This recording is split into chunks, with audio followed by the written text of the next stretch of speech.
All right, guys, we are back. Thank you for joining us with this set. This is game number two. Scorb, let's start the game and introduce our players. Sounds good to me, man. All right, kids, Scorb, who do we got and where the heck are they? So spawning in the top left, we have a pink Terran. The non-positive guy, it is negative. Oh, God. Spawning in the top right, it is the orange Protoss playback coach. I said that right, didn't I? Yeah, maybe the camera was somewhere else when you did it, but fair. Was it supposed to start on coach? I thought it was supposed to start on me. It's okay. I'm glad we have these prep things to walk all over them when we actually start. Anyway, this is Whirlwind. It's a very big two-player map. These guys happen to spawn horizontal from each other, which is interesting. It's slightly a smaller distance than if they were across map. So we'll see when these guys scout each other and see what they decide to do. Negative lost that first game. I think we probably all agree he overextended a little too much, didn't macro well enough behind it, and then Condor was able to, between drops and trading effectively, really all of a sudden the game avalanched fast for him. Yeah, the initial push from Neg was fine. It's when it went into a defensive Colossus that things turned sour. The thing that would have been really good to do is if he just dropped the main and did a little bit of damage, then picked up and gone away, would have been perfect. And it's funny that Neg dropped. He would have taken out that Colossus too by itself. Okay, on this map, because it's so big, I don't really understand it from Neg, because I think this is actually a pretty Protoss favored map. It's a pretty fast 3-base. That being said, it's still really open for drops into the main and kind of the natural. Like, there's only really two spots you kind of have to defend, but you can go from the main to the third pretty fast. And it's really annoying to have to deal with. So, definitely some room for drops there if Neg decides to use in this game. Yeah. And he's going gas first. Oh. So, or not gas first, gas before expansion. My bad. So it could be fun. Could see some kind of Turax play here. We sure could. Now, I mean, these mains are pretty drop friendly. They are big. There's a lot of nooks and crannies, and if your vision's not everywhere, you could get dropped on pretty easily. It definitely could be drops. Definitely not going to go for a T-Rex getting that orbital pretty fast. Yeah.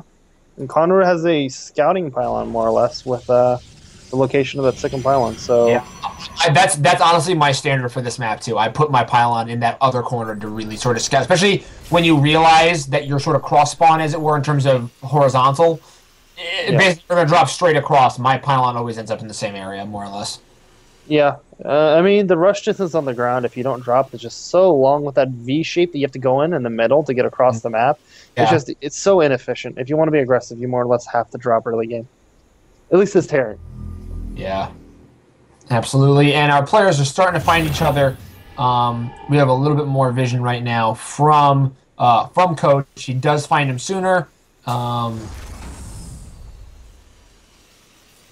right. Yeah. So right now we have a second gas already from Coach, which is interesting. It doesn't tell us a lot, but still only one gas for Neg. Yeah, and I mean Neg's floating a lot of money. I know he's going to be getting double Hellion here in a sec. That's what it looks like to me. He's going to be getting double Hellions here in a second. Going to be going for a really fast drop, but yeah, definitely has a lot of money to spend. Yeah, he's prepped to spend that bank right now. Let's put down a second gas as well. Not a lot of gas, though, otherwise. He's got a lot of minerals to spend. Some quick Hellions for sure coming here. The starport. Okay, so he's got the starport. He's going to build a tech lab on the barracks. Maybe he'll swap that later. Wouldn't be surprised at all. The expo is down for Coach. It is not down for Neg. Looks like he's maybe starting to do his little paces with the SCV, like he's going to at some point very soon. Maybe next builds the CC, but we'll find out.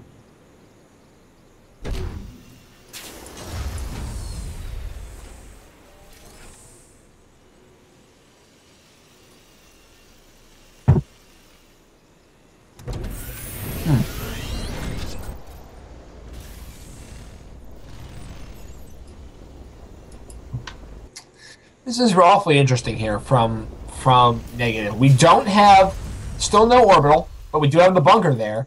Now, but those two stalkers caught 3 of those Hellions out in the field and chased them all the way back. I wonder if that doesn't already send out a warning for Condor, where that could be something that you're going to see more of, is the more useful using of these Hellions. Okay, so I totally realized when my mic was muted, and I didn't realize that it was muted. So yeah, that's always fun. I actually saw him do the same exact build, Neg, against Sabaka. He's gonna go into some kind of one-on-one, most likely after this Banshee, where he's gonna use tanks to defensively stay alive, and he's gonna see how much damage he can do with these Hellions. Only 2 workers killed with those Hellions. I'm not sure I was a fan of that move. Not very effective. No, not cost effective. No, not cost effective at all. Yeah, this Banshee. In the main, the drop is happening though, and those Hellions are doing fucking work. Do not. Okay, for everyone else, everyone who's aspiring to play StarCraft ever at any point in their life, don't attack Hellions with probes. Ever. Do not do that. You will lose a lot of probes. And if you look at the workers killed, 19 for negative. You will lose 19. You will lose all the probes if you ever attack. Like, yes, Neg was on one base. Neg was in a bad spot because he's all ending more or less with this this really late expansion. But it's all paid for itself. He's got all this tech up now. He's got a starport. He's got add-ons for all the things. He's getting his tanks out right now so he stays alive and plays defensively. He's got everything he wants already.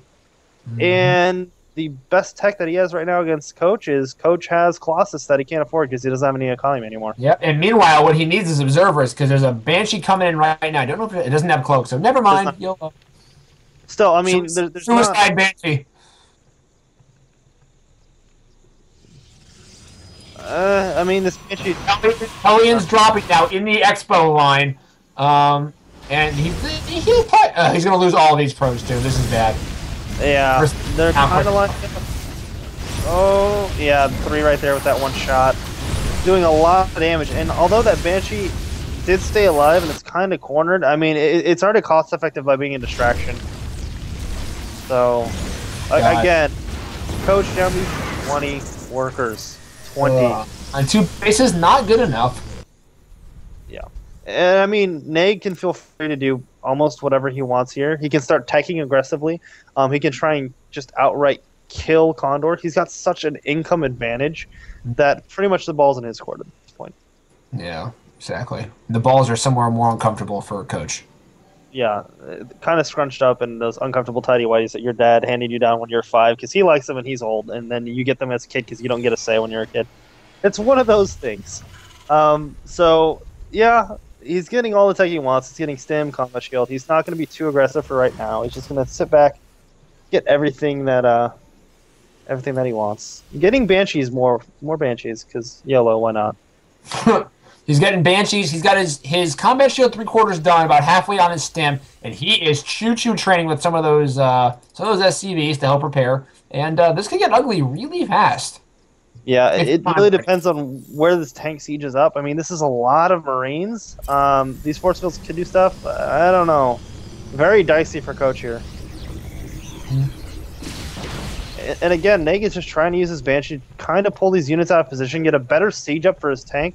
Really using these Banshees without cloak beautifully. Usually you only see Banshees do damage. And again, these tanks have such a good position. Those force fields not what you wanted to do. The force fields are irrelevant. These tanks are sieged up in a position where they want. You can't come back. Yeah, and these tanks are going to do so much damage. He's got a stranglehold on this position, and Coach just cannot attack into this. Yeah. And that bunker, that manor bunker. It's not even manor because it's protecting these siege tanks are going to be able to cover that bunker. So it's both thoughtful and practical. Yeah, pretty much. Focuses down the bunker. Takes a decent amount of free damage for it though. And yeah, 3 tanks now with 1 siege up towards the front. That tank's going to be able to hit the Nexus. Again, brutal force fields from Coach under pressure. I mean, not the worst force field, but just there's so many tanks that are already sieged up. They're pretty bad, and there's a GG from Coach, realizing it was too late. I mean, those tanks did so much damage throughout the end. They got such a good position, and then they did so much work. Those 2 tanks had 9 damage between them, and the new one kind of was just like, I'm going to start killing your Nexus down. There's nothing you can do about it, so... Very aggressive positioning, very good play with his Banshee this entire game, just drawing units out of position with that Banshee. So yeah, very, very good play. Yep, that was good work from Negative. He really sort of played it perfectly. Like every time he had those Hellions, minus like the first two that he had that ran in, he cleaned up so many probes every time. At that point, you're right. He could have done whatever he wanted. If he wanted to sit back and expo 3 more times, he could have. If he wanted to attack like he didn't win the game, he easily could have. I mean, it gives you such an advantage on econ alone. Guys, we're gonna take a break right there on that note. Come back for our final game of our final 7 night. So don't go anywhere.